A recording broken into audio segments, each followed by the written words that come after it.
Siya na raw ang tinaguriang pambansang tanga ng Pilipinas. Hindi ko post to kinuha ko lang to sa social media. Baka magalit siya. Hindi ka dapat magdamdam.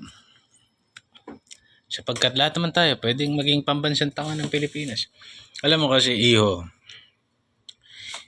yung mga, di ba tayo, pagka tinignan natin yung unggoy, ay, ano ba yan? Mukhang unggoy, di ba? Mukhang unggoy. Pero yung unggoy, pag tinignan tayo, pangit tayo. Hindi tayo kanais-nais sa kanila. So, yung kung kunwari, ang tingin ko sa'yo tanga, tanga ka talaga.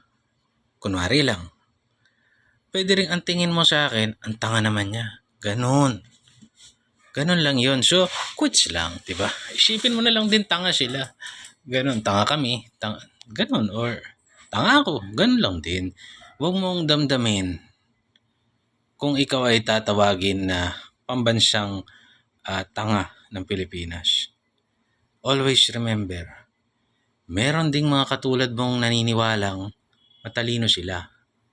At meron ding mga katulad kong naniniwalang hindi. So quits lang. Balance of the world.